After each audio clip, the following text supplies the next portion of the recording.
Podcast Três Irmãos na área, quem fala com vocês mais uma vez, Rodrigo Chorró. Do meu lado, meu brother, meu irmão, Roberto Andrade, filho Borracha. Na mesa operando, nosso diretor, Pedro Henrique. E aí, Robertinho, boa noite, tudo bem? Boa noite. Fala aí, meus irmãos, beleza? Fala aí, meu irmão, bacana? Que alegria, hein, receber esse convidado aqui mais uma vez, né? Isso é muito bom, assim, você sabe, né? Eu sou tendencioso a ficar falando nesses momentos. Você fala que eu fico até puxando saco, nem é puxar O saco. testemunho mais lindo que já aconteceu nessa mesa do Três Irmãos, ó. Cara, é inesquecível. Assim, pô, durante o episódio eu vou cobrar isso dele de novo, porque é inesquecível o que aconteceu da primeira vez. Eu tenho certeza que hoje vai ser melhor ainda, porque um é pouco, dois é bom, então hoje vai ser bom demais. E eu tô pronto pra aprender mais algumas coisas. Padre Douglas Pinheiro, obrigado, meu padre. Eu que agradeço. Vocês evoluíram, hein? Tá um estúdio aqui, ó. Você Show de merece. O pessoal tá falando que nós somos agora o podcast Três Cristãos. Porque estão trazendo bastante cristão aqui. Não, e eu escuto isso com orgulho, assim, sabe? Que bom, né? Tem até uma galera que tem muito ateu que segue a gente, tudo, né? E eles ficam... Cara, eu escuto Passando isso raiva com com a orgulho, gente. velho. É um elogio pra mim. É um elogio. É assim, o podcast pra gente, lógico, a gente tem uma meta maior, que é dar a voz, dar a oportunidade pra todas as pessoas. E eu e o Cabeleiro, a gente conversa sempre sobre isso. Pô, vamos ouvir todo mundo, vamos entender a cabeça de cada um. A gente não quer pregar uma verdade única, mas a gente quer entender o que é certo e o que é errado. E pra você entender isso, você tem que ouvir todo mundo, de todas as formas. Mas é lógico que a gente tem o nosso sentimento, o nosso gosto pessoal. E aí, quando a gente vem falar de religião, especial com um padre, a gente tem uma empatia muito maior, sabe? A gente se, como diria o Pedrão, a gente se diverte nessa hora. Os padres são mais estudados pra falar de E religião. eu gosto muito de podcast. Esse é um formato de ocasião, assim, porque é quando convidam, a minha inclinação é sempre de já ir aceitando. Qualquer podcast. Qualquer podcast. Seja de muita audiência ou de pouca, por causa da informalidade. É um bate-papo, isso eu gosto. Pra quem já vive de muita formalidade, né? Pregando, ensinando, lecionando. Então, poder sentar na mesa e falar sobre o que a gente gosta de forma tranquila, não é? É muito bacana. Eu gosto muito de podcast. É quase igual uma fofoquinha, né? Tipo assim, como é que foi o Acamparáclito? O Acamparáclito foi forte. Foi bom? E vai ser mais forte ainda. Eu não sei o que é isso aí, me conta. Nós temos na nossa paróquia um acampamento. O acampamento é um retiro espiritual e que acontece durante 4 dias. E é um acampamento de fato, então as pessoas vão para acampar, é numa fazenda. E ele funciona com uma didática, uma estrutura, uma ferramenta de evangelização que a gente utiliza, muito diferente de tudo que a gente costuma ter aqui na região metropolitana de São Paulo. Para nós aqui é algo novo. Eu fui buscar esse método de encontros lá em Presidente Prudente, interior de São Paulo. Em alguns lugares do país é um método forte, o interior do Paraná é forte, Mato Grosso do Sul, foi criado ali em Presidente Prudente. Mas basicamente é o seguinte, você vai para essa fazenda, as pessoas são divididas ali em grupos, nós chamamos de tribos, você vai participar, você vai fazer todo o retiro com a sua tribo, que é formada mais ou menos de 12 a 15 pessoas, não mais que isso. Liderada por 3 líderes que vão conduzir ali as atividades. A primeira parte, isso em cada um dos 4 dias de acampamento, tudo começa sempre com pregação, e sempre pregação de pessoas com testemunhos fortes relacionados ao tema que é palestrado. Então ali se escuta a palavra, ouve o testemunho da pessoa, são feitos momentos fortíssimos de oração, muito fortes. E em seguida, as tribos elas vão fazenda adentro, né, para o meio do mato, E na mata existem estruturas montadas, não vou explicar aqui quais são, porque as pessoas têm que fazer para ver como funciona. Mas são estruturas montadas na mata, nas quais elas precisam cumprir um desafio. Os líderes vão ler regras, então tem lá uma estrutura montada, e os líderes vão dizer, olha, vocês vão ter que fazer isso, aquilo, passar por ali, tudo, o objetivo é tal. Tempo para cumprir o desafio, 40 minutos. Se alguém da tribo não fizer, a tribo inteira não fez. Não é uma competição. Não tem competição, pontuação. O objetivo é fazer aquele desafio. Todos eles são mais ou menos 8, 9 estruturas montadas em clareiras pela mata. De uma Legal. você não vê as outras, porque tem a privacidade da tribo para fazer. Estruturas ali que antes do acampamento são oradas, consagradas, abençoadas. Então, não é um entretenimento, nem um lazer, é um desafio que eles precisam cumprir. Ali eles precisam se ouvir, conversar, dialogar, pensar na solução, porque às vezes é uma solução ou mental ou física. Eles precisam ter comunhão ali entre eles. E o mais importante é que esses desafios remetem a áreas da vida. Cada um remete a uma área da vida, tem um significado. E acontecem muitas curas numa dimensão que a gente na igreja chama de cura interior. Cura interior é uma cura que Deus opera na nossa alma. Lembranças, memórias, traumas, medos, enfim, essas coisas relacionadas à alma, ao interior. Acontece muita cura interior, porque as atividades, como elas têm significados, elas mexem com áreas da vida da pessoa. Paternidade, maternidade, relacionamentos, sexualidade, afeto, ela mexe muito. Então tudo aquilo ali é feito com bastante animação, o pessoal tenta realizar, é meio que uma gincana, parece, só que ao mesmo tempo em oração. Quando tá ali difícil cumprir, não, vamos juntar aqui, vamos rezar uma Ave Maria, reza uma Ave Maria, tenta de novo. E cria-se um vínculo muito forte nessas tribos. Depois de cada desafio, eles sentam para partilhar o que foi que sentiram ali, que lembranças vieram à mente enquanto faziam aquele desafio. Ali eles rezam juntos, os líderes das tribos são preparados para isso. E aí depois dos desafios, aí volta de novo para pregação, palavra, oração. Então assim, são 4 dias que voam, você simplesmente não vê. Porque não é só aquela coisa de sala de palestra, escutar, não. Aí você anda, vai, partilha, faz o desafio, come pra caramba, encontro de igreja é lugar bom pra comer, né? Comida não falta. Nossa, deve ser bonito demais, assim, o resultado final. Fantástico. Disso aí, né? Olha, eu agora, semana que vem, dia 25 de fevereiro, eu faço 13 anos de padre. E fora os tantos anos que eu já tenho de igreja, já 25 anos de igreja, fazendo todo tipo de retiro, encontro, congresso, tudo. E esse método foi o método que realmente me balançou. Eu disse, eu preciso disso aqui na minha igreja, porque eu não sou facilmente impressionável. Eu já vi de tanta coisa na igreja, são tantos anos. Na igreja e fora da igreja. É, né? de tudo, de tudo. Então, para eu ser convencido de começar uma coisa nova na minha paróquia, porque realmente foi uma coisa que me impactou. E os acampamentos me impactaram. Então nós começamos no ano passado, 2024, foi o nosso primeiro acampamento.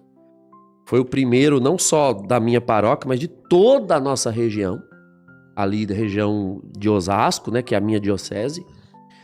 E agora vai ser o segundo. E aí nós demos o nome de Acamparáclito, porque cada lugar, cada comunidade, paróquia, dá o seu nome. Uhum. Então tem lá, como Paróquia São Bento, eles chamam de Acampa Bento.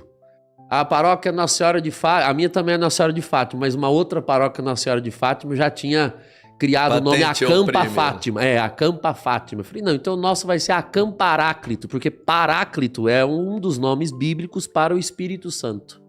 É João capítulo 16. O Senhor diz, quando eu for, eu vos enviarei outro Paráclito. Paráclito significa o defensor, o consolador, que é um título para o Espírito Santo. Então vai ser o segundo. Nós abrimos um primeiro lote de inscrições, porque também a fazenda não comporta tanta gente para fazer. No máximo 105 pessoas. Mas é bastante gente. Podem fazer. Vai dar umas 8 tribos, aproximadamente. Nossa. Aí, e assim, não, a conta é para que na fazenda caiba não só quem vai fazer, mas quem vai trabalhar, pessoal de cozinha, de manutenção, limpeza, intercessão, enfim, são muitas equipes. O padre, que não é pequeno, né? Ocupa um espaço considerável. Então precisa ser um espaço que comporte mais ou menos 200 e poucas pessoas. Eu tava falando pro senhor aqui antes de começar, o testemunho do senhor foi realmente um dos mais bonitos, assim, que eu já escutei. Sabe? Eu lembro que você chorou. E olha, gente, é que vocês não vê que ele tá aqui sentado, né? Mas o homem é um troglodita de 2 grande, metros. assim, 2 metros, chorando igual um bebê. É porque realmente o testemunho foi lá no fundo da alma. O senhor gosta de escutar testemunho de outras pessoas? Assim? Eu amo. O Papa Paulo VI, que foi o Papa na igreja lá nos anos 70, né? Ele escreveu um documento chamado Evangelii Nuntiandi, né? Anunciando o Evangelho.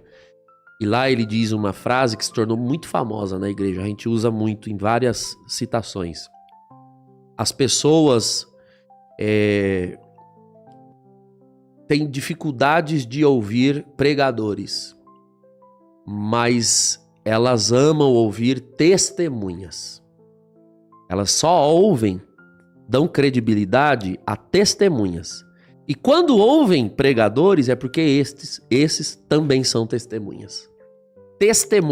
Uma testemunha ocular, ela é mais credível. O que ela diz, porque de fato testemunhou, tem credibilidade. É diferente eu contar para você, falar para você sobre algo que eventualmente seja uma ideia, uma filosofia, etc. Isso é uma coisa. Mas outra é eu ser testemunha ocular de um fato, de uma realidade. Aí isso tem outro peso, porque eu não estou falando de uma coisa que eu ouvi dizer, eu estou falando de algo que eu testemunhei. Isso é um princípio do direito, né? Um princípio jurídico. Testemunhas têm peso. Justamente porque é algo filosófico por baixo. Presume-se que contra fatos não há argumentos. Né? A gente usa sempre esse ditado, contra fatos não há argumentos.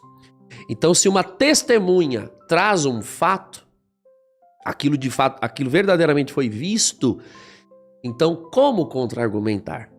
Você enfraquece um contra-argumento quando você tem uma testemunha. É porque eu vejo que alguns padres, assim, tomam um certo cuidado na hora de escutar um testemunho, na hora de evidenciar, né? Às vezes você fala assim, pô, isso aqui é um milagre. E alguns até negam, assim, calma, não é assim. Sabe, é uma opinião minha também, né? Posso estar, com certeza eu devo estar errado em alguma coisa assim, mas eu acho que com tanta coisa que acontece ao redor da igreja, desses testemunhos, desses milagres, eu acho que a igreja em algum momento tinha que usar isso como uma cartada, assim, pra falar assim, ó, olha aqui. E a igreja não faz isso. Recente a gente tava conversando aqui e tinha um psicólogo aqui, ateu, e ele falou, pô, tal, isso aqui e tal. A hora que começa a mostrar os milagres de Lanciano, aí dá uma os milagres da desmontada, igreja, né? assim, você fica assim, nossa, tudo isso acontece, e como que eu não sei disso? Uns dois aí que justificar, depois ele meio que falou, né, isso aí Por que a igreja por que a igreja não usa isso? Pra conquistar mais católicos? Por que ela não dá mais cartadas, né? Você já pensou sobre isso, já? Não, eu sempre penso. É que assim, a Igreja Católica, a beleza dela, eu não vou dizer que é um problema. No meu modo de ver, é a beleza dela. Ela é a igreja que comporta, como debaixo de um guarda-chuva, né? Sob a égide da igreja, né? Sob o guarda-chuva da igreja, cabem todas as expressões de cristianismo. É o que a define como católica. A palavra católica costuma se traduzir por universal, né? Só que é universal em que sentido? no sentido de totalidade. Tudo a respeito, tudo que Cristo revelou, tudo que Cristo deixou e tudo que o Espírito de Deus opera, suscita, inspira, tudo cabe aqui, é tudo, é um universo, é uma totalidade. Então assim, são 2000 anos, isso é a Igreja Católica, 2000 anos de muitos fatos, muitos milagres, muitos portentos, muitos prodígios, muitas coisas assim deslumbrantes. E acaba que cada pastor da igreja, né, padre, bispo, adota o seu método de evangelizar, porque também são 2000 anos de todo tipo de metodologia, carisma, jeito, espiritualidade. A Igreja Católica é um colosso, um verdadeiro colosso de 2000 anos. Então, esse método de usar os testemunhos, de fato, é um método possível. Tem tantos outros. Mas são tantos métodos possíveis que é muito difícil, eu diria impraticável, que um único padre ou uma única comunidade local seja a expressão de todos, porque não tem como. Então eu gosto sempre de enfatizar isso. Sempre haverá a possibilidade de você ir numa paróquia lá em Minas Gerais, vir outra aqui em São Paulo, e você vai comparar e vai ver que é diferente. Claro. E sempre será possível você dizer, poxa, mas naquela de Minas falta isso, em compensação na de São Paulo falta aquilo. O que uma tem, a outra não tem. Isso é uma deficiência? Não, isso é uma beleza. Isso reflete a multiplicidade dos dons. A igreja é extremamente múltipla. Isso é o reflexo de Deus no homem, né? Exato. Cada exato. um tem um dom. Eu lembro que o bispo que me ordenou, Dom Hercílio, já é falecido já. Já era um homem de muita sabedoria. Ele dizia umas frases de efeito que gravavam na gente. Eu sempre cito algumas. E eu lembro que eu fui uma vez numa missa de posse de um padre novo, né? Quando o bispo vai dar uma paróquia para o padre assumir. Aí chama missa de posse, que o padre vai tomar posse. E aí aquela paróquia já tinha tido outros padres e tudo, e vinha ali o padre novo. Sempre quando muda de padre, a comunidade meio que racha no meio, né? Você tem o povo que sofre com a ida do anterior, e quem não gostava do anterior fica feliz com a vinda do novo. Um novo. E aí o bispo fica ali naquela sinuca de bico de como administrar tanto as reclamações quanto os elogios. E aí Dom Hercílio disse na homilia, cada sacerdote, cada padre tem um rosto. E nenhum deles terá o rosto igual ao do outro. Todos juntos, porém, formam o rosto de Cristo. Eu achei fenomenal. Caramba. E eu tava ali sentado, dei um glória e 2 aleluia. Falei, aí, que palavra poderosa. De fato, cada padre é um padre. E sempre você vai olhar para o padre e portanto, para a comunidade dele ali, e vai dizer, puxa, mas o padre fulano fazia isso, acho que falta um pouco. Ah, mas o de lá faz, só que lá em compensação falta. Sempre vai ter alguma coisa que falta naquele momento. Porque como é que nós cremos essa a transição, às vezes, de padres, de bispos? Nós cremos que o Espírito Santo sabe o que é melhor para cada época, para aquela comunidade. Então, se nessa comunidade chegou agora um padre com esse perfil, é porque é o que Deus quer para essa paróquia nesse tempo. Quando Deus não quiser mais, esse padre vai embora. E vem outro com outros dons, outras qualidades e outros defeitos que o outro não tinha. Assim é escolhido um papa também, dessa forma? Exato. Eu digo assim, não são os critérios para a escolha utilizados por nós. Estou falando de um aspecto de fé. Quem não tem fé de que Deus se serve desses critérios para escolher, aí você fica meio surtado. Porque assim, todos têm seus defeitos, suas limitações. Então, há quem não goste do atual Papa, como havia quem não gostava do anterior e do anterior e assim por diante. Mas onde é que está a nossa fé católica? Na certeza de que para cada época, Deus suscita o Papa necessário. Deus suscita o Papa necessário. Tem um santo da igreja Ah, meu Deus, o pessoal vai assistir o podcast, eu tenho medo de citar o nome e aí errar. Mas é um grande santo da igreja. Eu não lembro se é São Bernardo, se é São Roberto Bellarmine. Eu não sei. Depois eu vou acabar assistindo e eu mesmo vou colocar no comentário. Mas um grande santo da igreja que dizia assim: alguns papas Deus escolhe. Outros papas... Agora eu vou lembrar a frase perfeitinha. Mas ele quer dizer assim, com alguns papas, às vezes Deus presenteia a igreja. Outros papas nós toleramos. Deus tolera. Ah, é isso. Pô, rebobina a fita. Pô, a frase é assim. Gostar, porque quem não conhece fita não sabe o que era rebobinado. Alguns papas Deus escolhe.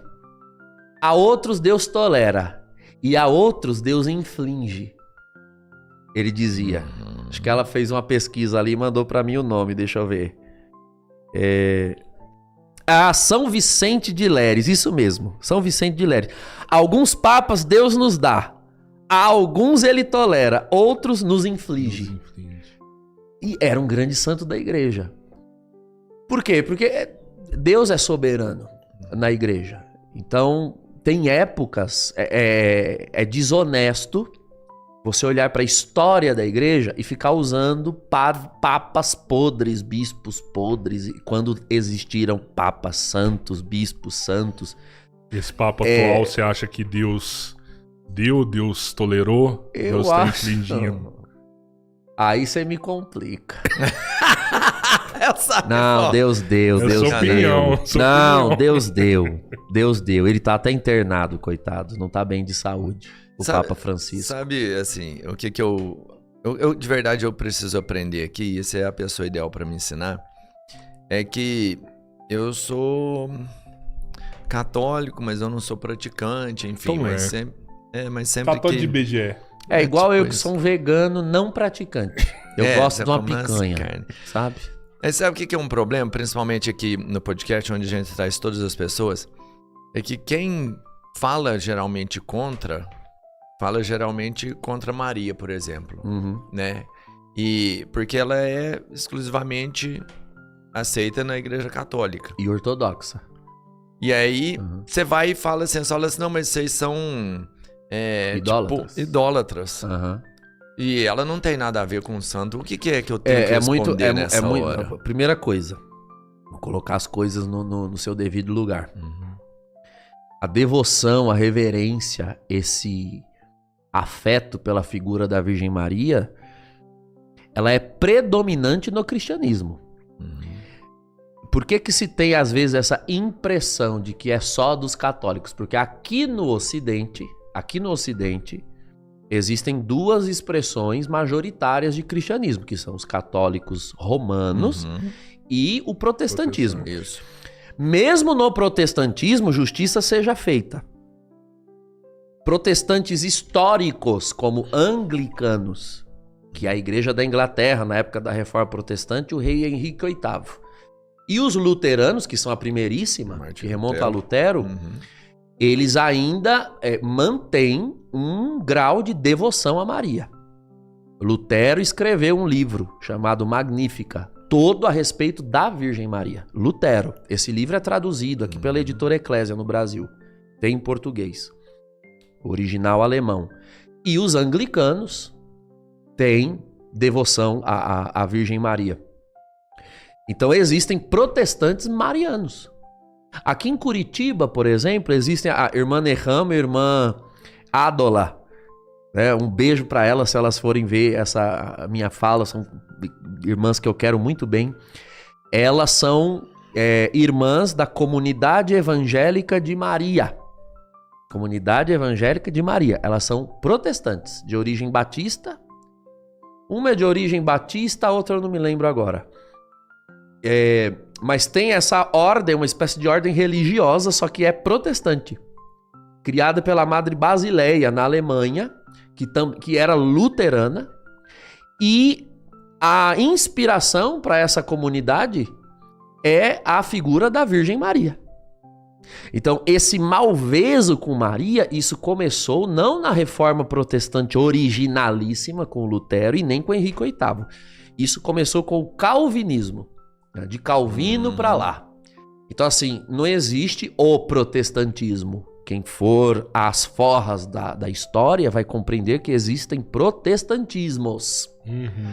Existe uma premissa fundamental, né, que é a sola escritura, só a Bíblia, e a questão é que a partir desse só a Bíblia surgem inúmeras teologias e aí eles se fragmentam. Então não existe um protestantismo. Acaba que esse modelo calvinista / batista, que já é da segunda metade do século XVI para frente que eles surgem, ele acabou se tornando mais numeroso por diversas razões históricas. Porém, voltando à origem do raciocínio, o cristianismo como um todo, ele não é feito só de católicos e protestantes. Isso é aqui no Ocidente. Quando eu digo Ocidente, eu me refiro ali, trace uma linha no meio da Europa para cá. Isso é o Ocidente. Do meio da Europa para lá, o cristianismo que predomina é o ortodoxo, que são as igrejas orientais. Esses, que tem poucos aqui no Ocidente, embora haja, mas é bem menos do que católicos e protestantes. Esses têm uma veneração, um culto à Virgem Maria, que chega em certos aspectos, exceder ao nosso. Excede ao católico. Em que ponto, assim, que ele excede? Muitos, eles têm... É uma devoção... Por exemplo, eu sei que há liturgias em que eles não podem citar o nome de Maria, só Maria. Eles precisam dizer a Santíssima e Bem-aventurada e Gloriosa Virgem Maria. Você tem que encher de adjetivos. Você não pode nem dizer o nome dela sozinho, sabe? É um exemplo. Não me lembro se isso é no rito bizantino, antioqueno, mas tem um rito que é assim. Então, excede.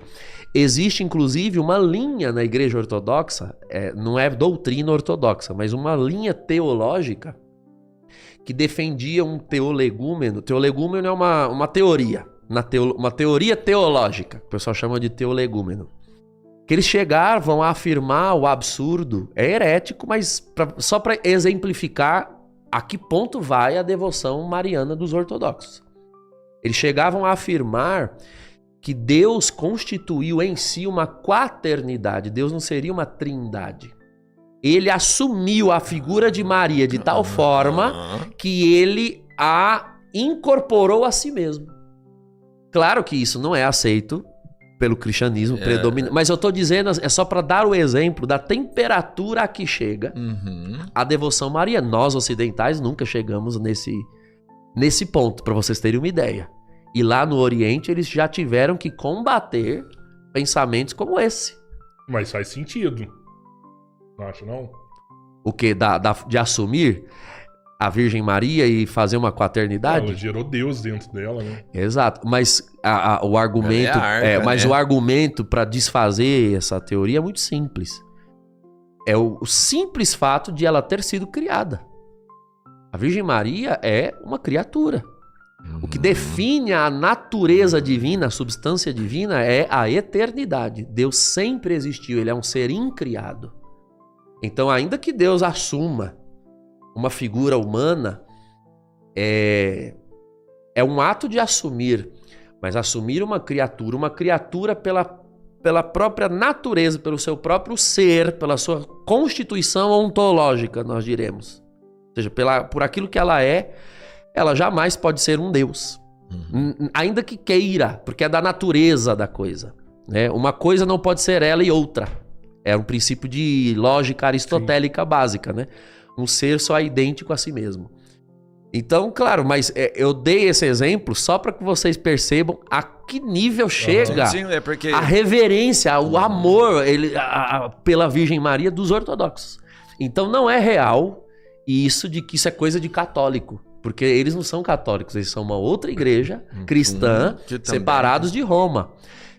Ou seja, durante quase 1.600 anos, nunca se contestou essa devoção, essa reverência, esse afeto. Nunca. Isso é uma invenção de 500 anos para cá no protestantismo. Então, em termos de proporção cronológica, você há de convir que é um absurdo. O ônus da prova cabe a quem contesta. Então, não somos nós que precisamos ficar o tempo todo justificando a veneração à Virgem Maria. Se ela não é o que nós dizemos, prove. Prove na Escritura, não é? Prove na tradição, prove no cristianismo de 2000 anos, prove. Nós não teríamos nenhuma necessidade histórica, estou aqui só fazendo apreciação histórica, nem estou entrando na Mariologia em si, na Virgem Maria em si. Se a Igreja Católica, historicamente, fosse de fato esse monstro manipulador que desenham, ou seja, ela foi criando coisas ao longo da história para manipular as mentes, para triunfar sobre a sociedade, para lucrar, para ser rica, para adquirir patrimônio, etc. Bom, então ela não precisaria inventar a figura de Maria. Bastava usar a própria autoridade da figura de Cristo. Sim. Né? Isso já seria suficiente. Com certeza. Não é? Seria uma dor de cabeça a menos. Ficar criando uma série de devoções, e é Maria, e são os apóstolos, e são os mártires, e são os santos. E seria uma manobra pastoral, espiritual, bastante trabalhosa. Mas na realidade nós não criamos nada disso. Isso tudo é revelado. Isso é dado à igreja. É assim desde o princípio. Então você precisa olhar as escrituras, não é, com fidelidade, o que está escrito na Bíblia, e ler a Bíblia da forma como ela foi feita para ser lida. Porque aqui é o embate entre católicos e protestantes. Parece que eu estava já sentindo, acho que Deus estava me mostrando que nós íamos falar desse assunto hoje, porque de manhã cedo eu estava ali lavando louça e me veio esse assunto que nós estamos falando agora aqui. Que é a seguinte coisa, eu estava lá tagarelando com os copos. Nós católicos cremos como fonte de revelação divina a Escritura, que é a Bíblia, a tradição de 2000 anos e o magistério, que é o Papa e os papas e os bispos em comunhão com eles ao longo da história, que vão transmitindo esse ensino de uma geração para outra. Às vezes eu vejo em alguns canais, até bem intencionados, canais católicos, o pessoal ensinando os fiéis católicos a dizerem o seguinte: olha, quando você for contestado por um protestante que diz assim, mostra na Bíblia onde está isso. Você não pode aceitar essa premissa, você tem que dizer, mas nem tudo tem que estar na Bíblia, porque eu sou católico. Tá, de fato, nem tudo está na Bíblia. Porém, o fundamento de tudo que a igreja diz está sim. Está sim. Não tem nada, não tem uma verdade de fé católica cuja raiz não esteja na Sagrada Escritura. Então, na verdade, o diálogo não tem que partir daí, por essa refutação. Onde está na Bíblia? Não, eu não tenho que te mostrar nada na Bíblia. Não. Posso te mostrar sim. Só que a pergunta é o seguinte. O que acontece é o seguinte, quando eu mostro na Bíblia, o protestante contra-argumenta com a seguinte fala, mas esse texto não quer dizer isso. Então na realidade o que você queria me perguntar, mas não perguntou, não é onde está, porque onde está eu acabei de mostrar. A pergunta que você quer me fazer é, como você lê isso na Bíblia? Só que eles não fazem essa pergunta. Porque eu leio tudo o que é de fé católica na Bíblia. Mas não é assim que lê. Bom. Então nós estamos entrando numa outra dimensão da conversa, que é a hermenêutica do texto. A hermenêutica do texto é como o texto deve ser interpretado. Bom, quem nos dirá? Quem tem autoridade para dizer como o texto deve ser interpretado ou não? Se o texto é o objeto de contestação aqui, de como interpretar ou não, então essa autoridade não pode ser o próprio texto. Alguém tem que tê-la de fora. Entende? Quem tem autoridade para dizer que isso é uma célula e isso é um átomo? Bom, não é a célula ou o átomo, é o biólogo que está aqui. Ele tem autoridade científica Porque ele é o estudioso. Um objeto nem sempre é autorreferencial ou autoexplicativo. Alguém tem que ter a autoridade para analisá-lo. Por isso a tradição e o magistério. É uma questão de necessidade. Porque a igreja, na sua sabedoria milenar, sempre verificou que um texto sozinho não se autoexplica. Alguém tem de ter a autoridade para dizer que o texto quer dizer isso e não aquilo. Por isso a igreja se mantém coesa em termos de doutrina e disciplina há 2000 anos e nunca se desfacelou em milhares de denominações.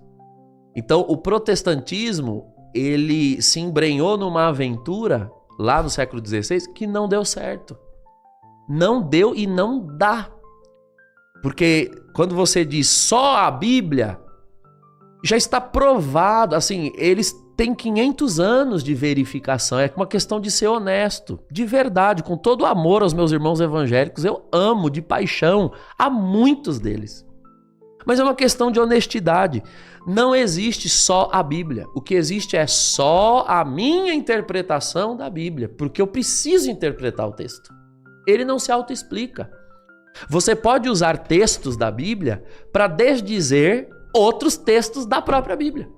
Tranquilamente. É só tirar de lugar, mudar. E aí, quem vai dizer que eu posso ou não posso fazer isso se eu sou a autoridade suprema sobre a interpretação do texto? Isso é um perigo. Então a Igreja Católica, ela é desde o princípio vacinada contra esse mal. Eu acho que tem uma raiva a mulher, assim, esse ódio a Maria por parte de protestantes. Olha, eu estou convencido que esse ódio, quando há ódio, há sim por parte de alguns, tá? Não é predominante, de verdade. Sim. Eu tô dizendo porque quando eu falei aqui do meu amor pelos evangélicos, é porque realmente eu conheço muitos e a gente caminha junto. Eu tenho amigos pastores de vir na minha casa, tomar café comigo, da gente orar junto, ir pro monte junto, fazer vigília junto, de verdade. Eu já vi evangélico chorar com testemunho de alguém que fala de Maria. Exato. Então assim, eu não sou... Eu sou inimigo mortal do simplismo, de você pôr tudo, toda a farinha é do mesmo saco. A realidade como tal não é assim. É para analisar uma origem, né? Por que esse começo? Uhum. Será que era uma época que Então, realmente existia um ódio por parte de alguns? Era uma época, sobretudo a época do protestantismo, né? Do nascimento dele. Era uma época de muitas complicações sociais, tanto na sociedade civil como por parte da própria igreja. A própria igreja, ela vinha desde o século XV tentando fazer um concílio. Então, houve as tentativas de... Eu tenho uma aula inteira sobre isso, inclusive um slide que eu preparei uma época. Para que seria esse concílio? Só para entender. O concílio, para vocês terem uma ideia, em 2000 anos de cristianismo, nós só tivemos 21 concílios. É uma reunião. Concilium em latim é uma grande reunião. Concílio é um concílio, é uma reunião. É quando se reúne todos os bispos do mundo, não são representantes. Caramba, todos foram têm poucos, né? Sim, 21. O último foi em 65, né, que foi o Concílio Vaticano II. Foi encerrado em 65 pelo Papa Paulo VI. Então, assim, é uma coisa que acontece a cada séculos, de fato. E havia, de fato, uma crise na igreja. Século XVI, eu tô falando só de Europa. Ainda era o período das grandes navegações, então não tinha América. As Américas estavam sendo descobertas. Havia uma crise moral, uma crise de formação. O clero era muito mal formado. A igreja tinha chegado num ponto em que os fiéis eram muito supersticiosos. Não havia profundidade de doutrina. Havia uma crise. Cada época da história conheceu sua crise. A gente estava falando antes de entrar no ar, né? De vocês trazerem um historiador que ele saberia falar com muito mais contundência e autoridade do que eu. Mas não é correto você romantizar nenhuma época da história. Nenhuma época da história, seja história secular quanto história da igreja, história eclesial. Nesse mundo aqui, nada é romântico, assim, lindo, os ursinhos carinhosos. Cada época conhece as suas crises. Também não precisa de demonizar nenhuma. Também né? não tem que demonizar nenhuma. Porque o século XV e XVI conheceu grandes heróis da fé. Eu tô falando da época de Santo Inácio de Loyola, que fundou os jesuítas, Francisco Xavier, Teresa de Ávila, João da Cruz, a Reforma do Carmelo, que é uma das ordens que mais produz santos na nossa igreja. Então, assim, teve grandes maravilhas, grandes. Mas havia, de maneira geral, na sociedade, uma crise. É o período do iluminismo, renascimento, é esse período, cara. Foi um período complicadíssimo. Então a igreja ela já vinha tentando convocar concílios no século XV. Eu não vou lembrar agora o nome do Papa, mas não foi Júlio II. Acho que um antes de Júlio II, não sei se Pio III, eu não lembro agora. Teve um Papa que tentou convocar um concílio para discutir, precisava de uma reforma dos costumes, reforma das praias. A igreja, quando ela fala em reforma, ela se refere a isso. Reformar a estrutura, reformar a forma de cultuar, né, a liturgia. Ela não reforma a doutrina. Isso não reforma a Bíblia, não reforma a doutrina. O que é perene, é intocável. Mas o método, a maneira de aplicar, de viver... Isso, então os concílios eles surgem para isso. No início da igreja eles surgiam para resolver questões de doutrina mesmo. Quando a doutrina ela estava enfrentando contestações graves, que eram as heresias. Então, por exemplo, para decidir se Jesus era Deus ou não, decidir não. Proclamar, Jesus é Deus ou é um grande homem, mas que não é divino? Foi preciso um concílio. Já existiu essa dúvida dentro da Bíblia? Uma coisa que hoje é óbvia. Não é possível. Uma coisa que hoje é óbvia. Mas não estava na Bíblia isso aí? Tá, mas eu acabei de falar. Você pode pegar dois textos na mesma Bíblia para desdizer. Então, por exemplo, era o período da heresia ariana. O arianismo, a heresia do século IV, que foi preconizada por um padre chamado Ário, que era da igreja de Alexandria, que era uma das principais na época. Existiam 5 igrejas principais: Jerusalém, Antioquia, Constantinopla, Alexandria e Roma. Tudo que saísse de uma dessas 5 pulverizava-se pelo mundo cristão inteiro, porque eram as principais igrejas. Então, Ário dizia que Jesus não era Deus. Jesus teria sido a primeira criatura de Deus, a sabedoria divina. Só que ele não era um homem como nós. Ele era a encarnação dessa primeira grande criatura de Deus, que era superior aos anjos, mas inferior a Deus. Então, assim, era uma doutrina agradável a alguns grupos. Por exemplo, os cristãos que vinham do judaísmo. Era agradável porque você mantinha a unicidade de Deus. Não, Deus é uma única pessoa e Jesus é alguém abaixo de Deus. Agradava e ao mesmo tempo agradava, então, era uma forma de manter o monoteísmo do Antigo Testamento, da forma como era praticado no Antigo Testamento. E cara, sem brincadeira, estatisticamente, 80% do cristianismo se tornou ariano. No século IV, 80% do cristianismo era ariano. Para você ver que um concílio, ele é um exame muito sério nas escrituras e existe uma inspiração divina. Por quê? Porque se fosse em termos democráticos, 80% de cristãos acreditam que Jesus não é Deus. Nós estaríamos até hoje acreditando nisso. Só que o exame foi tão profundo. E aí tem grandes heróis da fé. Santo Atanásio é desse período, que foi o grande defensor da divindade de Cristo. E acabou que o cristianismo que crê na divindade de Jesus saiu do concílio vitorioso. 20%.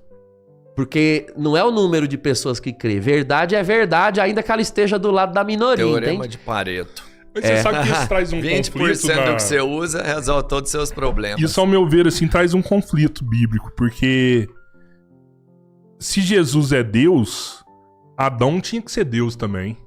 Por quê? Porque Jesus é o novo Adão e Maria é a nova Eva. Nova Eva. Então ele é novo Adão em que sentido? Como Deus criou um homem perfeito, Adão. Perfeito, puro, santo, imaculado. e esse homem declinou do plano original, não havia mais um ser humano que pudesse, não havia mais um ser humano que fosse o ser humano original, santo, santificado. Deus então resolveu se fazer um homem para ele mesmo cumprir o projeto original de santidade. Ele se fez carne. Ele se fez carne. Ou seja, ele é o novo Adão nesse sentido. Deus recriou nele mesmo a humanidade. Isso é uma razão. Santo Anselmo dizia que é uma segunda razão, que é a razão expiatória. Na origem havia somente Deus e surge o homem. O homem causa uma ofensa a Deus com a desobediência. Ora, que proporção uma falta tem? Uma falta, ela aumenta, ela é agravada ou atenuada dependendo da dignidade do ofendido. Então, por exemplo, uma coisa é um tapa na minha cara. Você der um tapa na minha cara, a gente sai aqui na mão, se resolve e fica por aqui mesmo. Outra coisa é você dar um tapa na cara, sei lá, no presidente Trump. Você vê ele aí no meio da rua. Você tá lascado. Porque assim, você deu um tapa na cara do Trump, você é louco? O cara mais importante da Terra. É o cara mais importante da Terra. Você há de convir que o ato é o mesmo, só que ele ganha um agravante, ele é agravado por causa da dignidade de quem foi ofendido com o ato. Então, uma coisa é uma ofensa de um homem contra outro homem. Outra coisa é uma ofensa de um homem contra Deus. Que proporções uma falta contra Deus tem? As proporções da dignidade do ofendido. Deus é um ser de proporções eternas. Significa que uma única falta contra Deus tem proporções eternas. Inimagináveis, incalculáveis. Pecado mortal.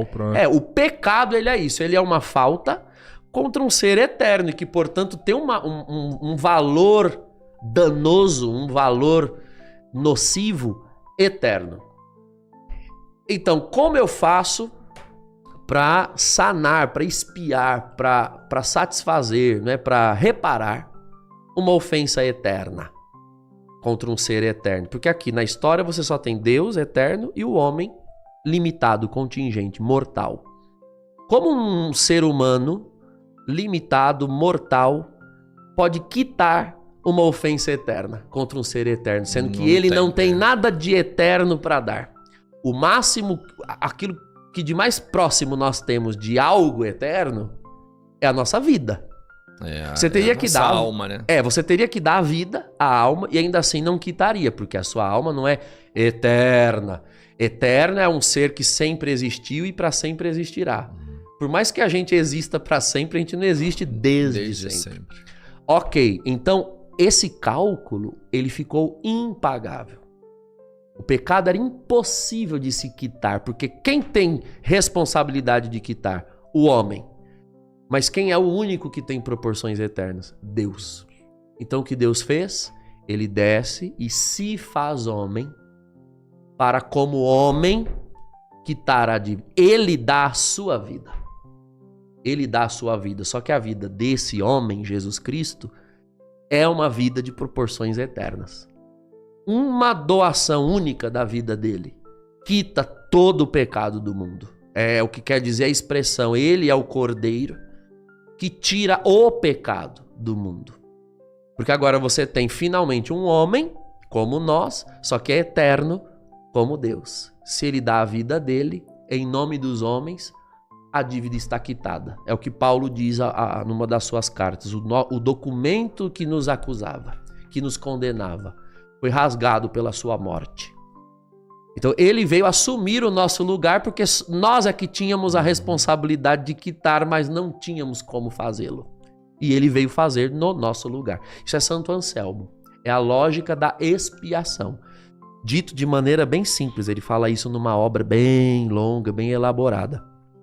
Mas você veja que, então, nesse sentido, Jesus é o novo Adão, ou seja, o homem obediente, perfeito e glorificado, ou seja, ele chegou a ser, enquanto homem, embora seja Deus, se tornou enquanto homem aquilo que Adão deveria ter se tornado. Adão deveria ter sido glorificado, exaltado, sentado no seio da divindade, habitar com Deus e com ele toda a humanidade. Agora ele é o novo Adão. É nesse sentido, é analógico, mas ele é muito superior a Adão. Né? Muito superior nesse sentido. Todas as explicações são perfeitas, né? Sim, então você veja. Então, parece que eu nem fiz primeira comunhão, então, mano. eu tô Você falando, coisa, cara, parece que eu tô nunca citando soube. coisinhas. Sim, teologia, vida de santo, documento. A Igreja Católica toda é 2000 anos disso aqui. É tudo muito bem costurado, Ligado. amarrado. Então, por exemplo, esses dogmas, para decidir se é Deus ou não. Ah, porque Ário lê esse texto assim e assado. Então, a igreja tem que decidir como é que lê o texto. Então, foi convocado um concílio, o concílio de Nicéia, em 325. Aí o arianismo foi condenado, o Ário foi exilado, era assim que eles faziam na época, para calar a boca dele, para ele parar de pregar. E demorou séculos para o arianismo morrer mesmo, assim, uns 300 anos para ele deixar de existir, não, porque as heresias elas surgem, mas elas nunca morrem. Sim. Com essa definição que eu tô dando, se você procurar, você vai encontrar pessoas que têm ideia ariana sobre Jesus, ainda que ela não use esse nome. Uhum. Mas ela vai dizer, não, Jesus é um homem, assim, um super-homem, mas eu não acho que ele é Deus. Tem, ainda hoje tem. Você vai encontrar. As heresias, elas surgem, mas elas não morrem. Elas só perdem força. Então, o arianismo, depois vieram outras, o macedonismo, depois veio o nestorianismo. Nestorianismo foi a heresia que dizia que não é correto chamar Maria de mãe de Deus. Essa expressão, mãe de Deus, que a gente usa na Ave Maria. Por quê? Porque Deus não pode ter uma mãe. Mãe é a origem de uma pessoa. E se Jesus é Deus, ó, ele já supõe Nicéia. Nestório foi do século V. Aliás, Nestório, século V. Nicéia foi século IV. E bom, se Jesus é Deus, Ela é mãe de eu Deus. não posso chamar Maria de mãe de Deus, mas só de mãe de Jesus. Ela é mãe da parte humana dele e não da parte divina. E isso foi pegando, porque era um bispo, Nestório era um bispo da igreja. Então você imagina um bispo pregando isso foi tomando corpo. Concílio para resolver. Foi concílio de Éfeso no ano 425. No concílio de 65 a gente mudou o quê? Você Não, lembra? 325... Não, nesse agora de 1965. Não, 1965 não mexeu em dogmas.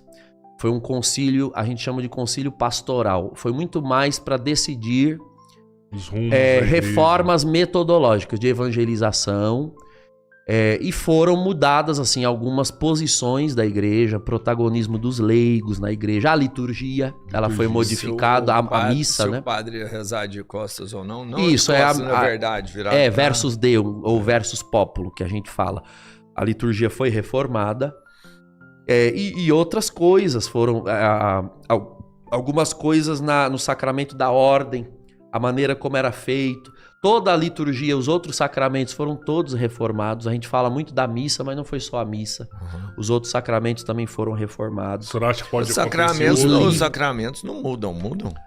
Não, a matéria do sacramento nunca. Porque ela é Isso deixada não, né? por Cristo. A matéria. A forma, que é o que nós chamamos de rito. O rito. O rito, ele foi se modificando várias vezes ao longo de 2000 anos.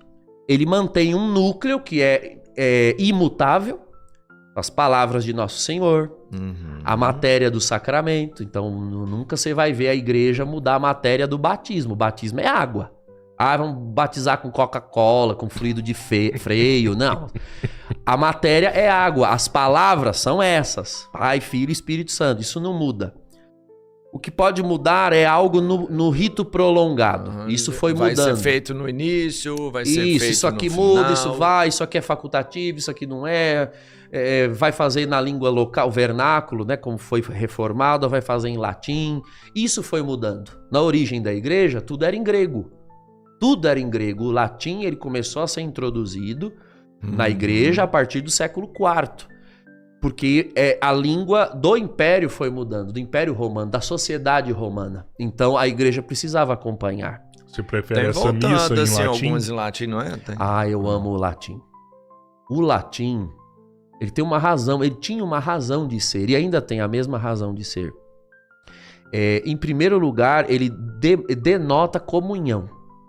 Comunhão, ou seja, a igreja toda ela se encontra naquela língua. Eu posso ir em qualquer lugar do mundo que eu vou reconhecer as palavras que são ditas.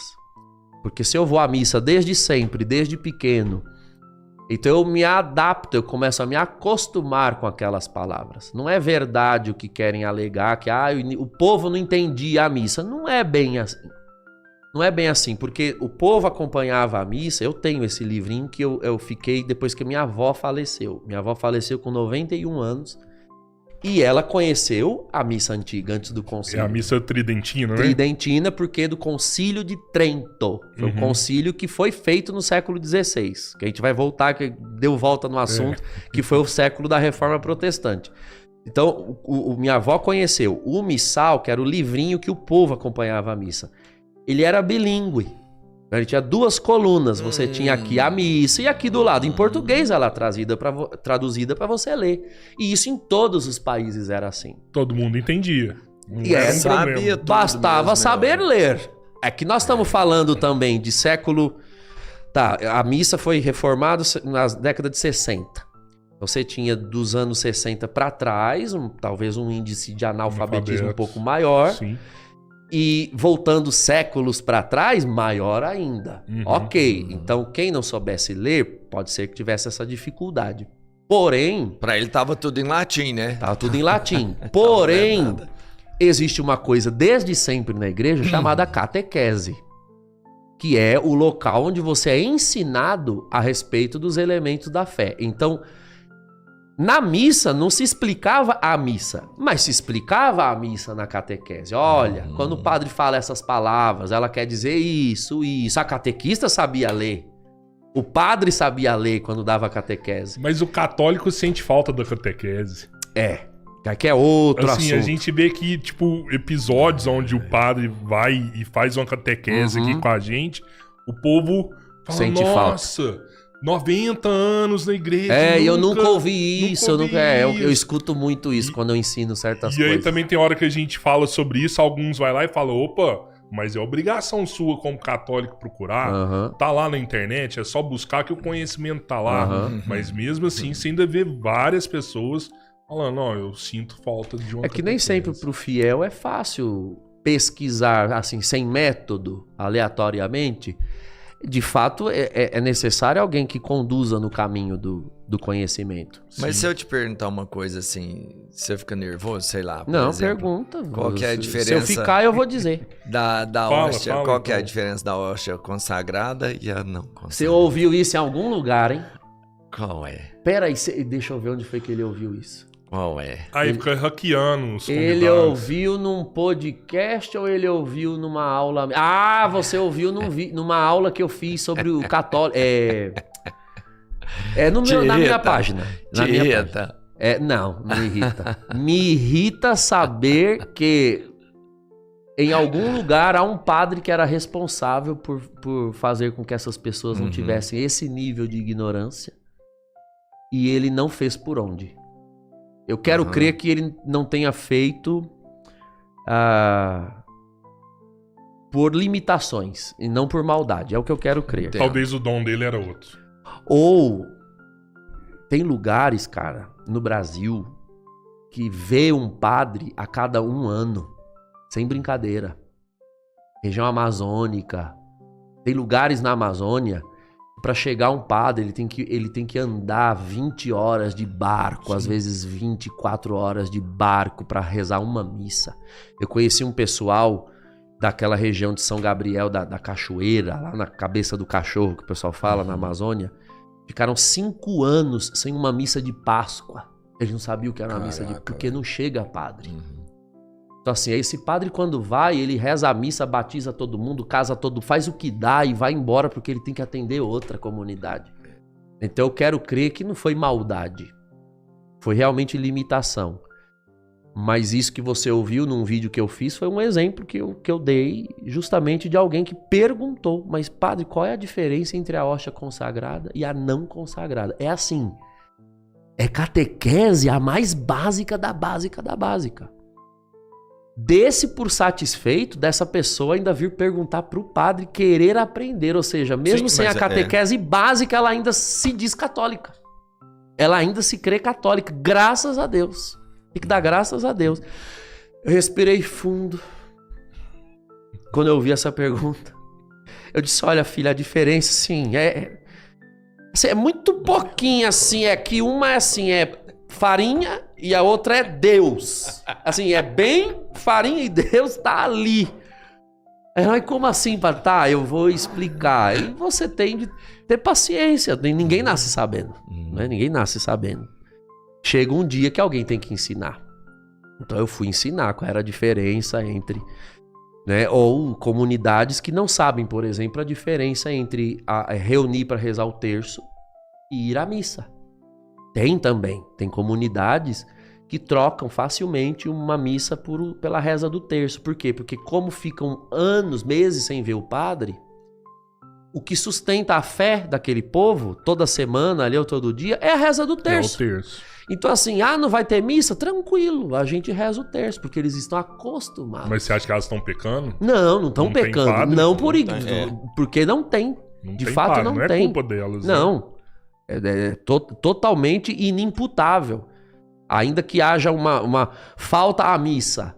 Elas faltam à missa? Faltam, mas é por culpa delas? Não tem padre, não tem missa. Então, definitivamente é o que tem. Esse vídeo em que eu falo isso, eu tô tentando lembrar agora o título dele. Foi o último que eu fiz sobre catolicismo. Não é o mínimo que você precisa, é o outro título. Qual? Não, tem que olhar no meu canal. Foi o último que eu fiz sobre catolicismo. É De Frente com a Verdade, eu acho que foi isso. Catolicismo, de frente com a verdade. Só confirma se o título é esse. Lá eu começo a explicar o porquê, aliás, alguns porquês do asco de protestantes no Brasil, especificamente, América Latina de maneira geral. É isso mesmo, né? Catolicismo de frente com a verdade. Vale a pena quem estiver assistindo aqui ver esse vídeo no meu canal. Vejam. Porque ali eu explico o porquê, né, alguns porquês desse malveso do protestante com o católico aqui na América Latina, principalmente no Brasil. Porque assim, se você vai aos Estados Unidos, por exemplo, a relação entre católicos e evangélicos é muito diferente, cara. Em que sentido Você fica espantado. São mais próximos? Muito. Muito, assim. Eles reconhecem as diferenças que tem. Só que, ao mesmo tempo, eles meio que valorizam as riquezas uns dos outros, sabe? Eles estão lá 1000 anos-luz à frente de algumas coisas que aqui a gente fica se pegando no tapa. Lá, vou dar um exemplo. Vou dar 2 exemplos. Aqui no Brasil... existe uma discussão homérica, uma briga, uma guerra mundial no Brasil, né, nacional, portanto, se nas nossas igrejas católicas a gente pode ou não pode tocar ou cantar músicas de autores protestantes. Nossa, é uma guerra, cara. Só falta se pegar no pau, sabe? Os católicos dentro da igreja. A gente pode ou não cantar, talvez não na missa, porque tem letras que não cabem na nossa liturgia. Mas não pode, né? Num retiro, num encontro, ou a melodia. Quando eu digo música evangélica, eu tô falando não só dessas mais modernas, de banda, mas hinos, inclusive, anglicanos, luteranos, antigos, no órgão, músicas antigas. Cara, nos Estados Unidos é a coisa mais normal. Quando eu digo pra eles lá que aqui se briga por causa disso, eles dão risada. Eles dão risada. Eu nunca fui... Eu vou aos Estados Unidos com muita frequência. Eu nunca fui uma viagem nos Estados Unidos para não ouvir numa missa, em algum momento, em alguma missa das que eu vou lá, ou celebro ou concelebro, cantarem, por exemplo, um hino. A melodia é assim: Holy, holy, holy, Lord God Almighty. Eles sempre cantam, às vezes, de canto final.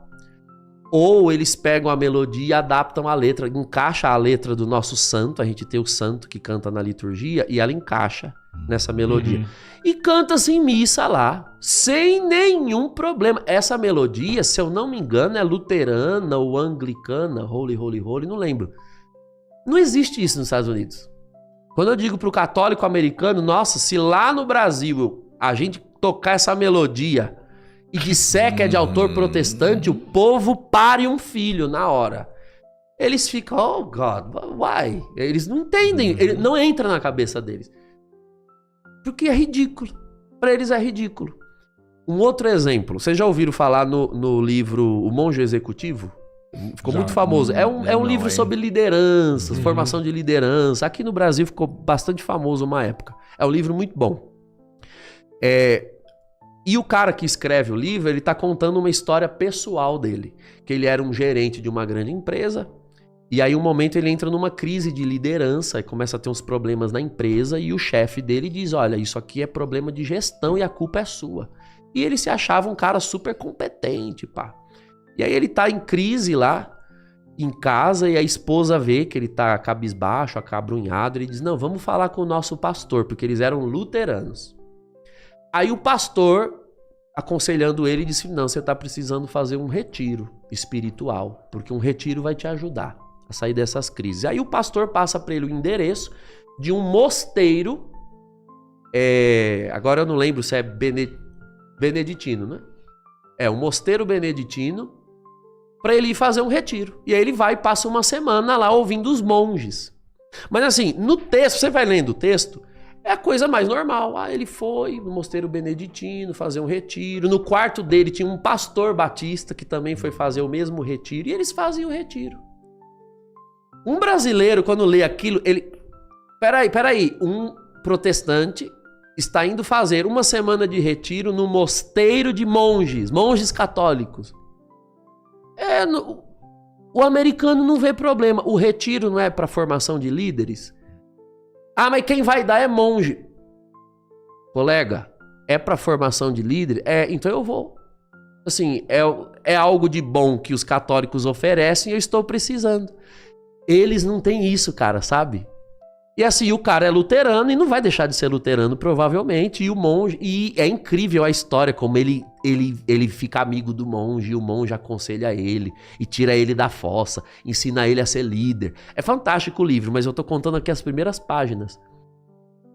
Um brasileiro lê aquilo, ele fica meio confuso, mas é a mentalidade do americano. Então, a relação entre católicos e evangélicos lá...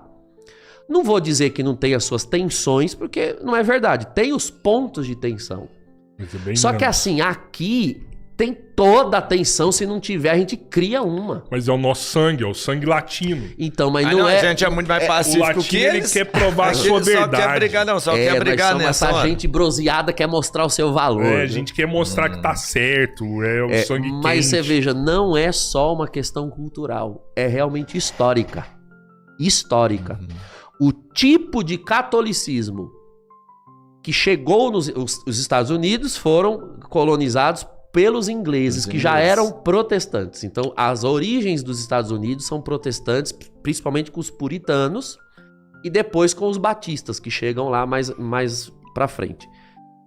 E depois chegou um catolicismo levado pelos irlandeses, porque a Irlanda nunca cedeu à reforma anglicana. Até hoje a Irlanda é um estado separado na Grã-Bretanha. Então chegou um catolicismo sempre com muita formação, com presença massiva de clero, muito voltado para os sacramentos. Então sempre teve presença de pastores, de sacerdotes ensinando doutrina. Bem preparados. Bem preparados. Então assim, o catolicismo americano... ele é muito mais contundente, mais maduro. E cresceu convivendo ao lado do protestantismo.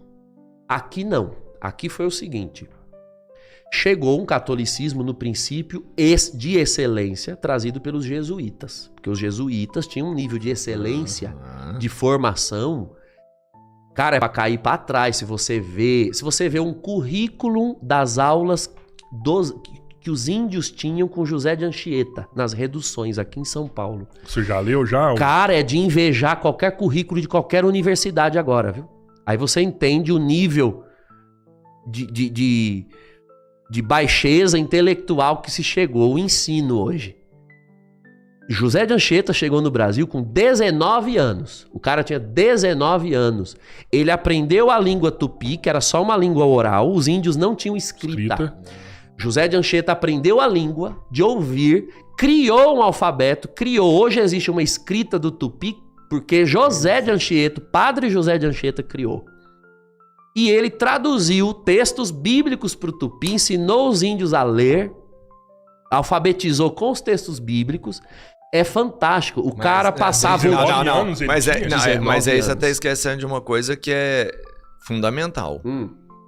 O Espírito Santo tava ali com ele, mano. Que ele não era missão pra uma pessoa normal, não. Você entende? Não era normal. Era 19, sobrenatural. O cara, sabe, ação... José de Anchieta dormia 3 horas por dia. Sem brincadeira. Porque nós estamos falando do século XVI, 1500 e alguma coisa. Aqui na nossa região, porque o José de Anchieta chegou Santos, São Paulo, o Colégio de São Paulo, o pátio do colégio até hoje foi fundado por ele. Depois ele foi criando reduções, que inclusive é na minha região. A aldeia de Carapicuíba e a aldeia de Barueri. Foram fundados por José de Anchieta, à beira do rio Tietê. Ele passava a madrugada fazendo as lições, porque eram pedaços de papiro, né, que ele mesmo sabia fazer com vegetal. Estamos falando de época de descobrimento. Você acha que tinha uma papelaria na esquina para ele comprar folha de sulfite? Não, José de Anchieta sabia fazer o papel. Fazia a tinta. A tinta, eles sabiam fabricar o pigmento. Com varetas de bambu ou árvore faziam uma espécie de caneta, né? Punha no tinteiro, escrevia. À luz de lamparina e vela, ele fazia o papel, secava o papel. Quantos índios tem? Sei lá, naquela redução, 50. Ele fazia 50 lições para aquela manhã. Ele começava das 2 da manhã às 6, uma por uma, à mão, para distribuir para os índios. Depois do almoço, ele corrigia aquelas lições, aí descansava, para depois começar de novo a fazer as lições do dia seguinte. Cara, ensinando os índios técnica de pesca, de caça, de construção. Eles civilizavam os índios, tinham paixão pelos jesuítas. Será que ele chegou a aprimorar também essas habilidades de pesca e caça? Porque isso sempre fez parte do carisma original dos jesuítas, era promover o que havia de melhor nas culturas evangelizadas. A evangelização católica sempre compreendeu que a missão é um intercâmbio. Você acha que isso está no DNA, assim, dos jesuítas? Eu já ouvi falar que os jesuítas são inteligentes demais, assim. São. Questionadores. A gente tem uma piada interna na Igreja Católica, a gente diz coisas que nem a mente de Deus sabe. Quantas congregações religiosas existem, né? Essas ordens, que são tantas na igreja que nem Deus sabe. E o que se passa na cabeça de um jesuíta. Porque assim, os caras leem tanto, estudam tanto. O Papa Francisco é jesuíta. Sim. Só que assim, os jesuítas passaram por uma crise grande no papado de Clemente XIV, ali pelo século 17, acho que 17. Eles foram expulsos aqui do Brasil no século XVII pelo Marquês de Pombal. Marquês de Pombal tinha ideias liberalistas, ele era maçom, ele foi mandado pelo rei de Portugal para administrar a colônia, no Brasil, na época era colônia, e ele viu que os jesuítas, que já estavam aqui desde o século XVI, e trabalhando e com mão na massa e protegendo os índios, porque quando falam que os católicos matavam os índios, perseguiam os índios, católicos, vírgula. Todo mundo era católico na época, os portugueses. Só que você tinha os padres, o clero, que veio realmente para evangelizar, e você tinha os colonos, que eram católicos, só que muitos deles vieram para fazer fortuna e estavam um pouco se lixando para os índios. A prova de que os missionários jesuítas amavam os índios é que eles criaram as reduções. O que eram as reduções? Eram aldeias para onde eles levavam os índios para poder evangelizar, catequizar, ensinar longe das colônias. Então, por isso, a colônia, aqui Santos e São Vicente eram as regiões mais velhas, mais antigas, porque é litoral, chegava-se de navio. Sim. Por que aparece São Paulo? Quem que teve a ideia de se enfiar no mato? Olha hoje, até hoje, a distância que é você subir a Serra do Mar. De Santos para quem fez isso? Não foram os bandeirantes, os jesuítas. Pegavam os índios e levavam para longe da cidade. para os colonos deixarem os índios em paz. E eles, o clero, cuidava dos índios. Os índios tinham paixão pelos evangelizadores. Depois ali ficava muito grande, aí porque uma evangelização bem feita desenvolvia o lugar. Porque aí os índios desenvolviam a civilização, viviam mais, colonos saúde. mais piedosos, aí sim, que tinham contato com os jesuítas, que podiam somar na economia daquela aldeia, tudo acabavam vindo. Então São Paulo começou a se tornar uma cidade. Deixou de ser uma redução para se tornar uma cidade. Aldeia de Carapicuíba, que também depois foi virando aldeia de Barueri. Eles iam criando aldeias mais para frente e levavam os índios. Para pararem de abusar dos índios moralmente, sexualmente, em termos de trabalho. Então, a igreja tinha essa responsabilidade. Isso tudo é escrito, viu?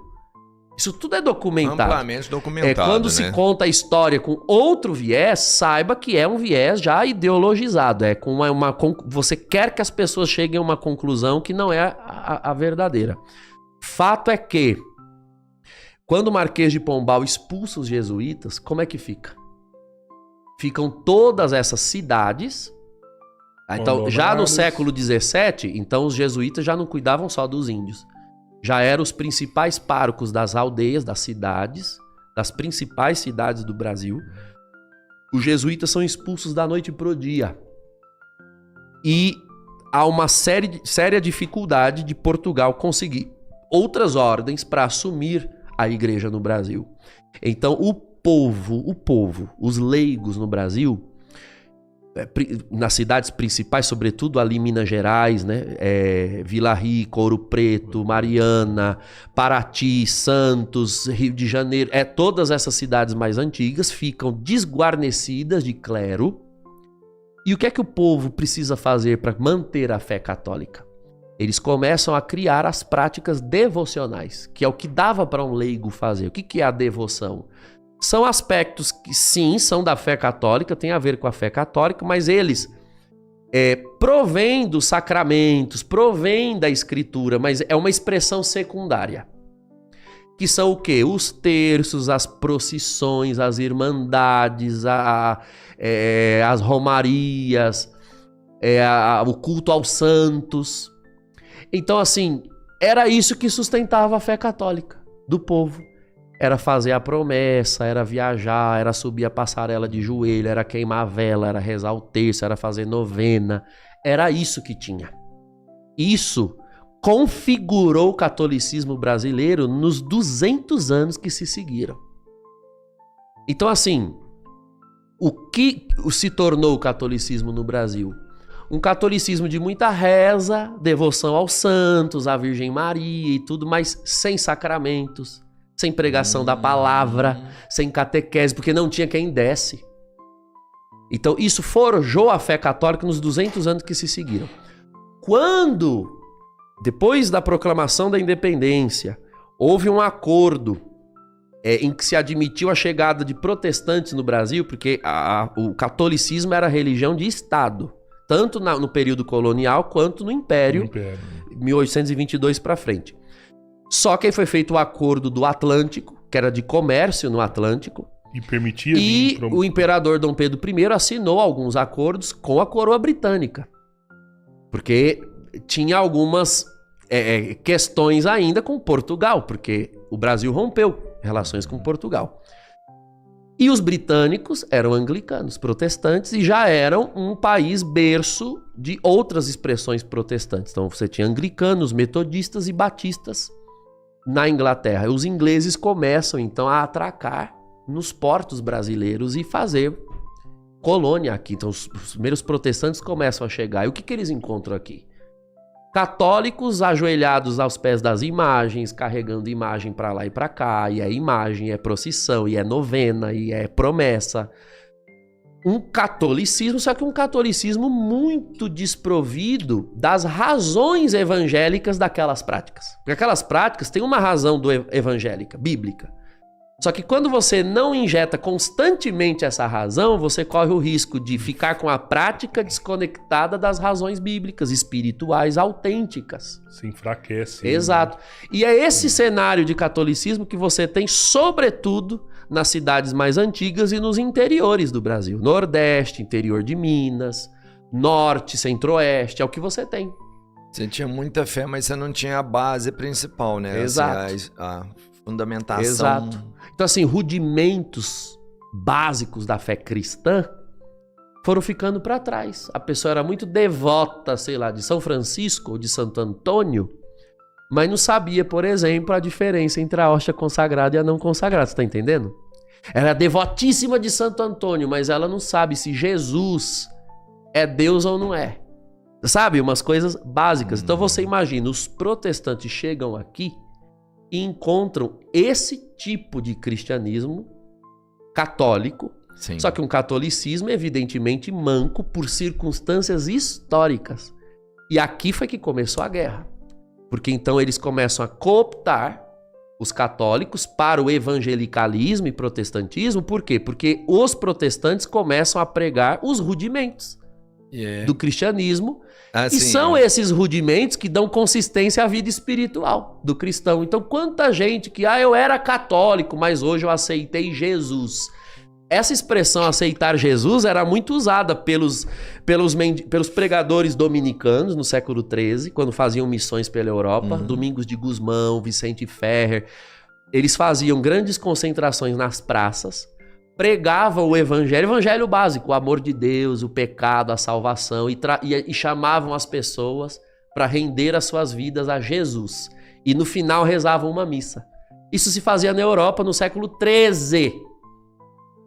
Assim, não existe nenhuma prática que os evangélicos façam que a Igreja Católica já não tenha feito desde sempre. Não, nada, nenhuma. Então, eles começam a fazer aquilo que a gente já fazia, mas aqui, América Latina, porque isso aconteceu não só com a colônia de Portugal e depois Brasil, como em colônias espanholas aconteceu o mesmo, nos países de língua hispânica aqui em torno. Então, é o que a gente chama assim de catolicismo devocionista. Muito voltado para as devoções, a pessoa vai à Aparecida todo ano e ela crê que é católica, mas ela não vai à missa no domingo.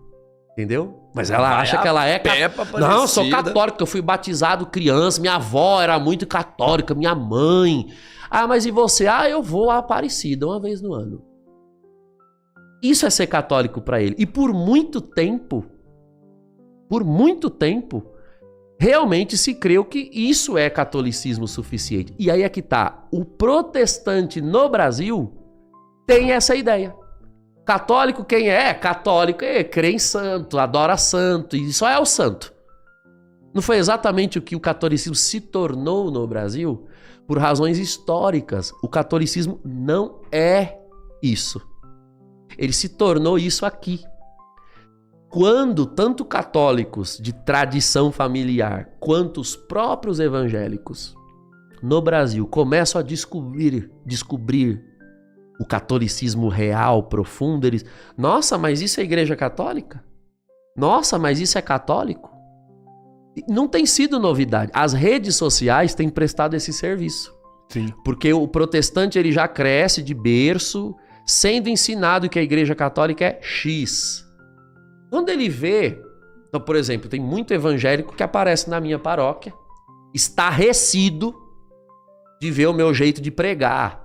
Nossa, mas esse padre manja de Bíblia. Nossa, padre lê Bíblia? Meu Deus do céu. Padre... Mas tem o protestante que realmente crê que não se lê Bíblia. Por quê? Mas eles falam que a gente não lê a Bíblia. Exato. Sim. E muitos não leem mesmo. Por quê? Porque não liam. Quem tinha as Bíblias? Bíblia. O instrumento Bíblia que a gente tem hoje, impresso numa folha de milímetro curto, que cabe um calhamaço de folha assim na sua mão. Isso daqui é fruto da criação da imprensa no século XVI.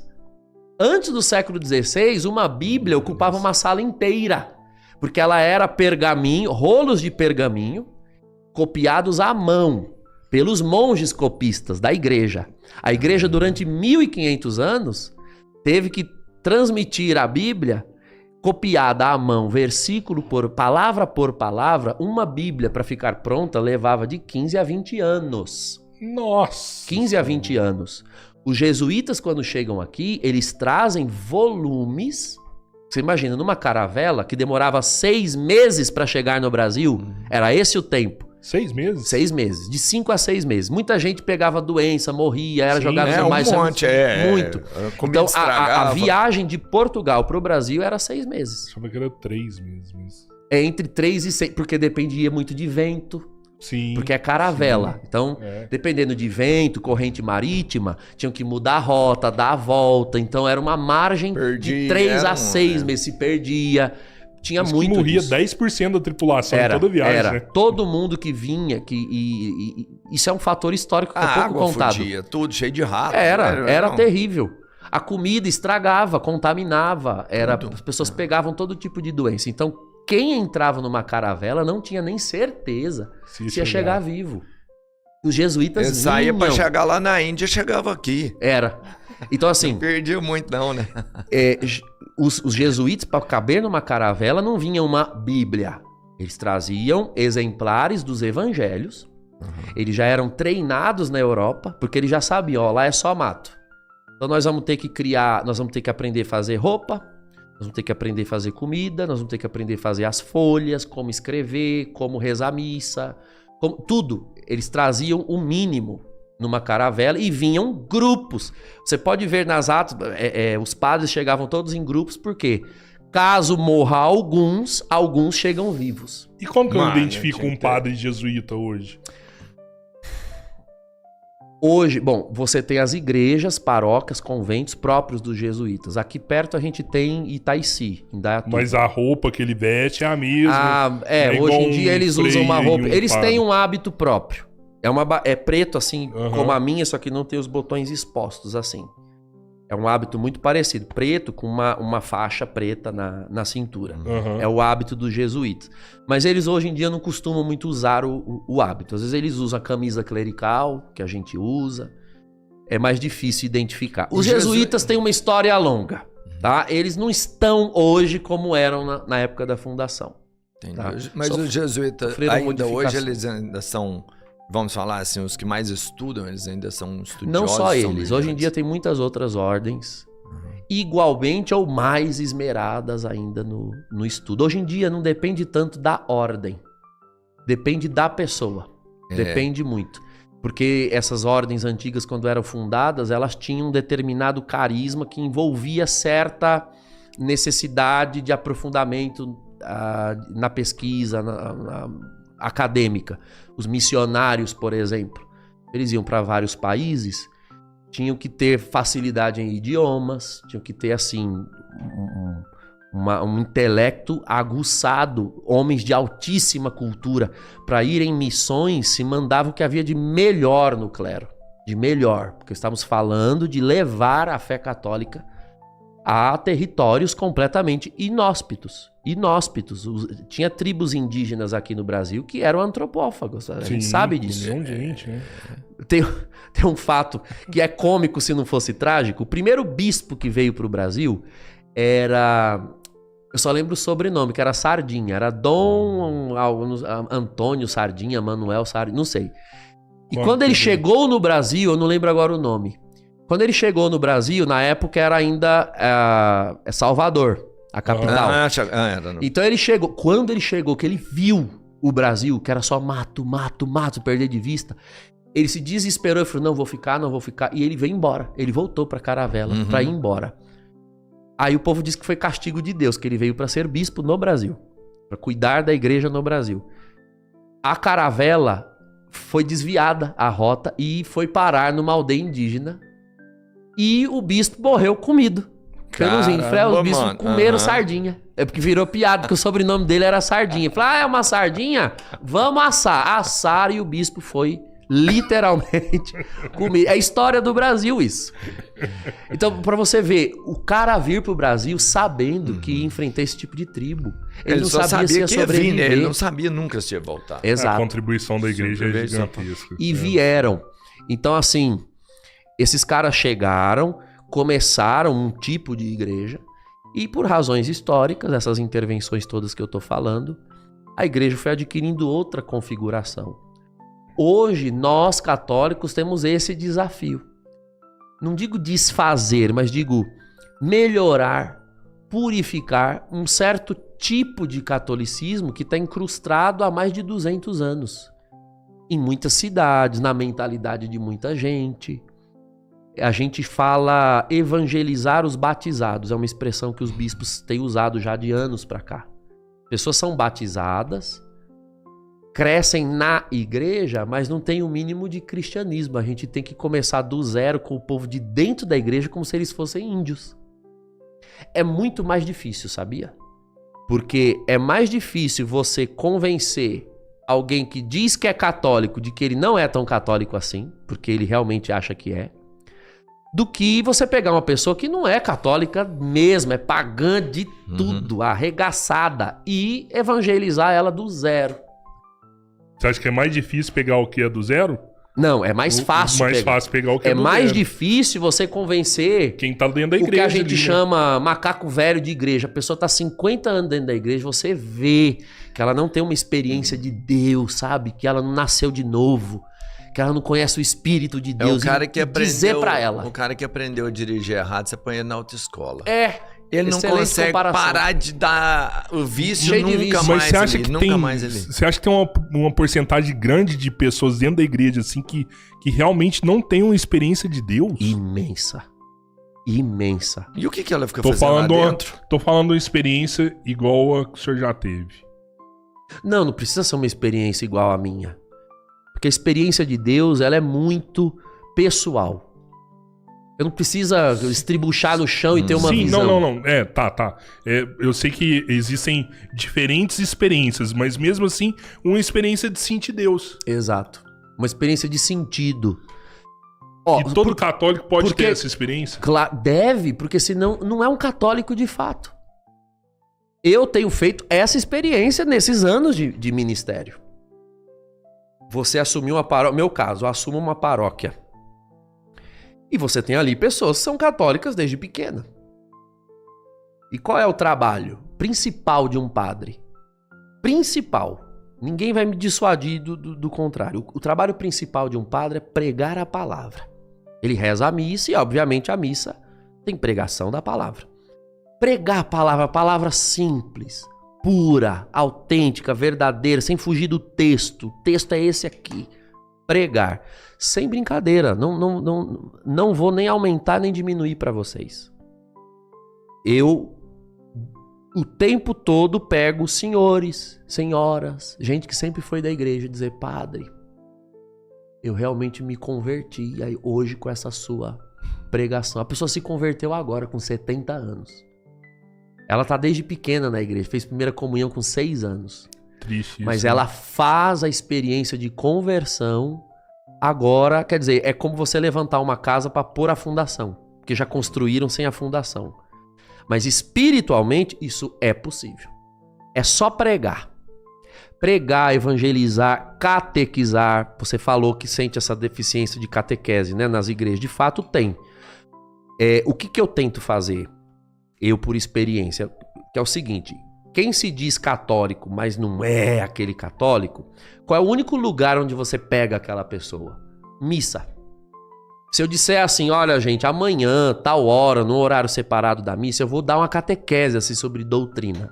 Não vem a mesma quantidade de pessoas que vem na missa. Tem gente que só vai à missa naquele horário e não volta na igreja em outro horário.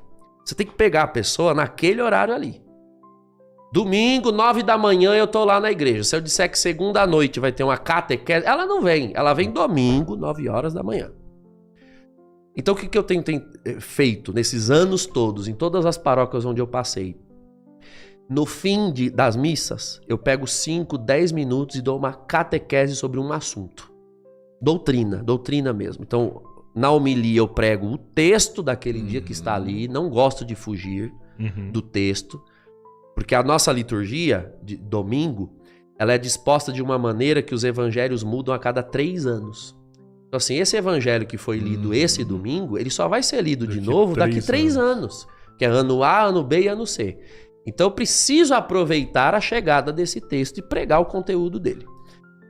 E no fim da missa, eu começo a catequizar. Então hoje eu vou explicar isso aqui, aquilo outro.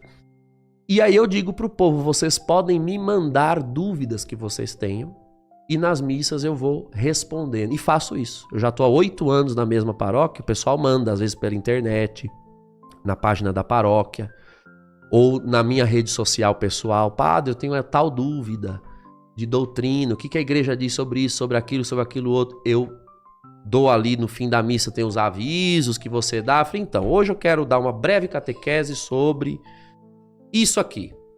Então, por exemplo, as imagens, os santos, Maria, espiritismo, vida após a morte, para onde a gente vai, o que é inferno, o que é céu, o que é purgatório, o que são isso, o que é aquilo. Eu vou 5 minutos, 10 minutos. Dá pra você falar todos esses que você falou aí pra Ixi. mim? Que todos que você falou eu queria saber. De jeito nenhum. Só se a gente marcar um próximo Todos que você episódio. falou, eu queria saber, mano. Eu vou te falar um Pode negócio, ser. sério mesmo, parece que foi 20 minutos de conversa, viu? 20 minutos de conversa. É, mas eu sei que foi só Mas já uns tem 10. 2 horas que a gente tá aqui falando. Pô, pra mim foi 10 minutos, de verdade. Mas é uma alegria, cara. Se você deixar, eu fico falando até amanhã, na hora da missa, das 7 da manhã. Eu vou te falar, da nossa parte aqui...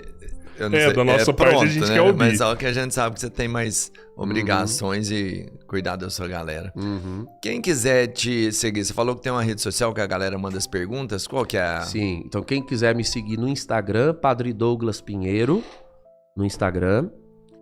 Também no YouTube tem o meu canal, Padre Douglas Pinheiro. Então entra lá, se inscreve, de vez em quando eu coloco algum vídeo novo, principalmente de conselhos, assim. Pego um tema, coloco lá. Mas as minhas aulas mesmo você encontra na minha escola online. É pedouglaspinheiro.com.br. PE, né, de padre. pedouglaspinheiro.com.br. No meu Instagram, Padre Douglas Pinheiro, na bio tem o link. Tem um link. Isso, tem o link para a escola. E aí na escola a pessoa tem que se matricular. E aí tem toda semana uma aula. A gente já tá na 60ª aula, aula 60. Toda semana uma aula nova de 1 hora, 1 hora e pouco, 50 minutos, sobre um assunto. E tem vários cursos, você entra na escola como se fosse um streaming. Então tem cursos já que eu gravei que estão lá. Curso disso, daquilo. Então os alunos vão maratonando os cursos e fazendo a aula semanal. E recebe também material escrito toda semana para acompanhar o estudo. Esses são os meus alunos. Pode se matricular lá. E tem inúmeros vídeos, palestras, coisas no YouTube também. E faz o pagamento por lá mesmo? Como é que é? A escola, na própria plataforma da escola, tem lá a maneira de se matricular. Legal. Tem também o link da paróquia. Minha paróquia é Paróquia Nossa Senhora de Fátima de Jandira, São Paulo, cidade de Jandira. Pode entrar lá, curtir nosso Instagram. E a gente falou no começo do Acamparáclito, né? Uhum. Tem também a página do Acamparáclito. Quem de repente quiser fazer o nosso acampamento, Acamparáclito, só colocar lá no Instagram, tem a página. A gente vai abrir o próximo lote logo mais, no mês de março. Porque a gente vai abrindo os lotes. O último lote em 8 horas esgotou. Já, nossa. A gente abriu meia-noite. 8 da manhã não tinha mais. Mas uma oportunidade. É uma oportunidade sensacional, vale a pena. Show de bola. Padre, quer fazer uma oração aí antes da gente acabar? Pode ser? Vamos. Eu agradeço, Senhor, por essa oportunidade, por estar aqui com esses irmãos tão preciosos. E eu agradeço também, Senhor, por todos aqueles que o Senhor preparou de nos assistir. Pedimos perdão se em alguma coisa falhamos, não fomos suficientes, mas nós cremos que aquilo que em nós faltou, o Senhor, com a vossa divina graça, pode completar.